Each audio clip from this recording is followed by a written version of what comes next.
अगर आप गेट की प्रिपरेशन कर रहे हो तो कई बार आप डिफिकल्ट सिचुएशन से गुजरते हो, जैसे स्ट्रेस में रहते हो या डिप्रेशन में रहते हो या फ्रस्ट्रेटेड रहते हो, कई बार डीमोटिवेटेड रहते हो, कई बार प्रेशर फील करते हो और ऐसा लगता है यार अब तो गिव अप करना है सर, अब आगे हम बढ़ ही नहीं पाएंगे। अगर आप इन प्रॉब्लम से गुजर रहे हो तो मैं कुछ सोल्यूशंस लेकर आया हूं, 5 सोल्यूशन मैं आपको इस वीडियो में देने वाला हूं। तो चलिए वीडियो की शुरुआत करते हैं। सबसे पहले, जब आप पढ़ाई करते हो तो कई बार ज्यादा पढ़ाई करने पर आपकी चार्ज जीरो हो जाती है, तो मैं आपको कहता हूं आप कीजिए एक रिचार्ज एक्सरसाइज। अब क्या है वो रिचार्ज एक्सरसाइज? अगर आपके पास स्पेक्स है तो उसे निकाल दीजिए, है ना। आपका जो थंब है वो आपके ईयर्स के अंदर होना चाहिए ऐसे, ठीक है। ये वाली फिंगर ऊपर, बाकी रिमेनिंग फिंगर को क्लब करो और आंखों के पास ऐसे लगा दो। अब आपको ओम का उच्चारण करना है, ठीक है। ओम।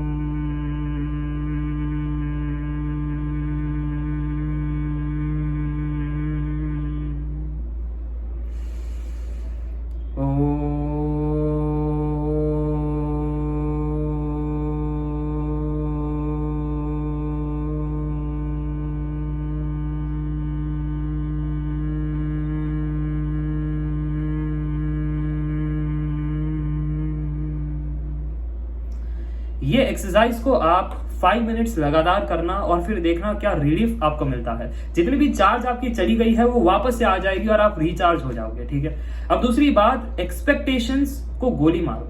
क्योंकि होता क्या है, जब भी आप पढ़ने बैठोगे अगर दिमाग में सिर्फ यही सोच रहे हो कि रिजल्ट आएगा या नहीं, रैंक आएगा या नहीं, है ना, मुझे पीएसयू नौकरी मिलेगी या नहीं, मेरा एमटेक का पीएचडी का सपना पूरा होगा या नहीं, मुझे तो आईएससी जाना है, मेरा दोस्त तो आईआईटी में चला गया है ना, मेरा ये चीज होगा या नहीं, अगर एक्सपेक्टेशन बूंदना स्टार्ट करोगे तो फिर पढ़ाई नहीं कर पाओगे और पूरी एनर्जी आपकी एक्सपेक्टेशन, फ्रस्ट्रेशन, डिप्रेशन उसी में चली जाएगी, ठीक है। तो आपको याद रखना है कि दौलत, शोहरत, कामयाबी ये सब बाई प्रोडक्ट है आपके काम का। तो अगर आप काम सही डायरेक्शन में करते हो तो बाकी चीजें फॉलो हो जाएगी, मनी, फेम, नेम देखो हो जाएगा। और कई बार आप सुनते भी हो ना इंटरव्यू में, जब टॉपर्स कहते हैं जैसे ही मेरा गेट रैंक आ गया तो फेसबुक पर 1000 रिक्वेस्ट आ गए बच्चों के।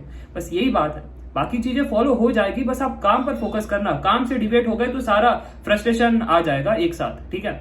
अब तीसरी और सबसे इंपॉर्टेंट बात है कि आपको food and sleep time to time लेना है। कई बार बच्चे पढ़ाई के चक्कर में कहते हैं अरे सर, है ना, अभी वो लेक्चर चल रहा है तो अब मैं पढ़ाई कर रहा हूँ सर, खाना नहीं खाऊंगा, खाना देरी से खाऊंगा। कभी 2 बजे खाना खाते हैं, सुबह का जो लंच होता है, और रात का डिनर तो भाई साहब आप 12-12 बजे तक करते हो। ऐसा नहीं करना। सुबह का डिनर 1 से पहले तक कर लेना, सुबह का लंच 1 से पहले कर लेना, और रात का जो डिनर है वो आपको मेक श्योर करना है कि 8 से पहले कर लो। That is very important. अब होता क्या है, जब 8 PM से पहले कर लेते हो तो फिर बाद में जब खाना खा लेते हो थोड़ा सा वॉकिंग कर लोगे तो आपका जो डाइजेशन है वो प्रॉपर तरीके से होगा और आप और ज्यादा पढ़ पाओगे, ठीक है। बट अगर आप देर रात से खाना खाओगे फिर वो डाइजेस्ट नहीं होगा और फिर बाद में आप ही को तकलीफ होगी, सो हेल्थ इशू आ जाएगा और फिर पढ़ाई नहीं कर पाओगे। सो तीसरी चीज है कि आपकी फूड और जो स्लीप है वो टाइम टू टाइम देनी है आपको। अब जो रात को पढ़ाई करते हैं वो सुबह नींद निकाल लेना, जो सुबह पढ़ाई करते हैं रात को नहीं निकाल लेना, कोई दिक्कत वाली बात नहीं है, कभी भी पढ़ाई कर सकते हो। जो चौथी चीज है वो सबसे इंपॉर्टेंट है। चौथी चीज है no negative persons around you. कई बार आप नेगेटिव और फ्रस्ट्रेटेड इसलिए हो जाते हो क्योंकि आपके टच में बहुत सारे नेगेटिव लोग हैं।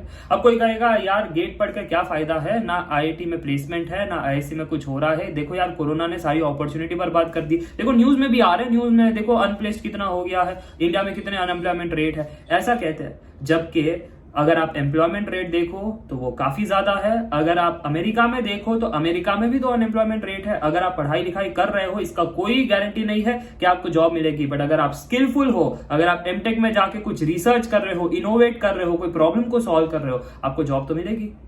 अगर नहीं मिलेगी आप खुद का स्टार्टअप भी कर लोगे, इतने केपेबल तो बन जाओगे जब प्रैक्टिकल प्रॉब्लम को सॉल्व करोगे। तो यहाँ पर एक सीख है कि नेगेटिव लोगों से दूर रहना स्टार्ट करो, बॉयकॉट करो उनको ब्लॉक कर दो, उनको टेम्परेरी बेसिस पर कह दो यार कि मैं पढ़ाई कर रहा हूं, मुझे डिस्टर्ब मत करना।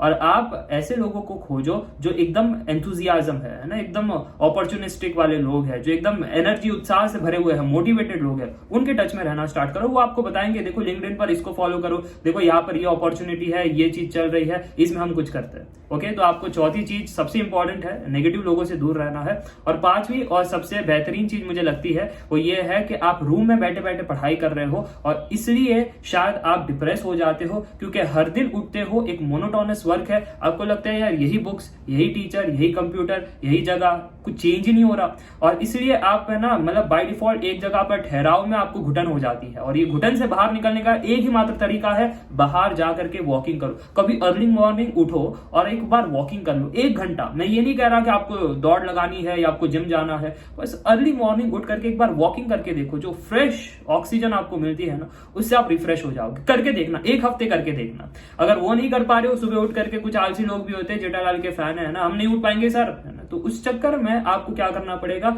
आपको रात को या फिर दोपहर को बाहर निकल करके वॉकिंग करना है, ठीक है। अब ईयरफोन लेकर के वॉकिंग मत करना, ऐसे ही निकलना, ठीक है, ऐसे ही एकदम नेचर से आप आसपास देखो कि बुक्स के अलावा भी दुनिया होती है, और वहां से आप खुद को सेल्फ सेटिस्फैक्शन, है ना, अपने जो एकदम हाइपर टेंशन मोड में रहते हो, रिलैक्सेशन मोड में आप जाओगे। जरूर एक बार ट्राई करना। तो ये सारी चीजें आपको फॉलो करनी है। I hope you enjoyed the video. अगर ये सारी चीजें आपको वर्क कर रही है, हेल्पफुल लग रही है, तो जरूर से शेयर करना आपके दोस्तों के साथ और कमेंट करके जरूर बताना। मिलते हैं नेक्स्ट वीडियो में। अपने take care, bye for now.